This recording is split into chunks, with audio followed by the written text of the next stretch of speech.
وعلیکم السلام. عالیہ جی، میرا پہلا سوال یہ ہے کہ اللہ تعالیٰ ہر چیز پر قدرت رکھتے ہیں، تو اللہ تعالیٰ کو فرشتوں کی کیا ضرورت ہے اپنے کام کرنے لیے؟ فرشتے خدا تعالیٰ کی قدرت کا نمونہ ہیں. جتنے کام بھی ہیں وہ براہ راست اللہ تعالیٰ نہیں کرتا، فرشتوں سے کرواتا ہے. اب حکومتیں ہیں، اس میں بادشاہ، بڑے بڑے بادشاہ قدرت رکھتے ہیں ہر چیز پر، لیکن سارے کام خود تو نہیں کرتے. ان کے نوکر چاکر، وزیر، پٹواری، تحصیلدار، چھوٹے موٹے آدمی سارے مل کے کام کر رہے ہوتے ہیں. تو اللہ تعالیٰ نے یہ اس کارخانے کو چلانے کے لیے فرشتوں کو پیدا فرمایا ہے. وہی کام کرتے ہیں جن کا اللہ تعالیٰ حکم دیتا ہے.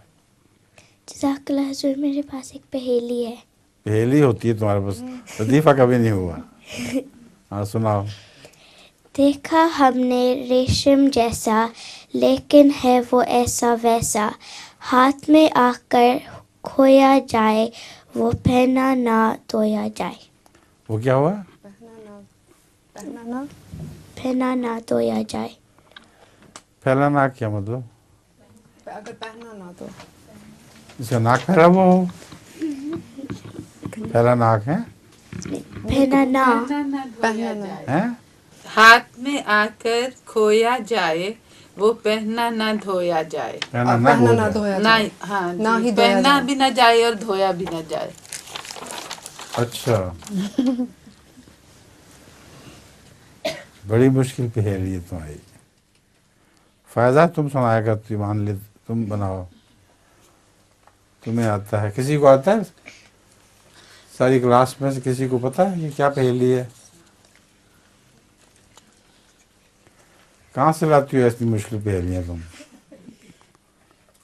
فائدہ نہیں سمجھ آئی؟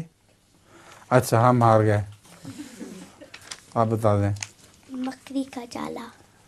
مکڑی کا جالا وہ کس طرح؟ کہتی ہے کہ دیکھا ہم نے ریشم جیسا، ریشم کا بھی وہ بنتا ہے نا ٹھیک ہے جال، ٹھیک ہے. اور لیکن ہے وہ ایسا ویسا، مطلب ریشم نہیں ہے اصل میں.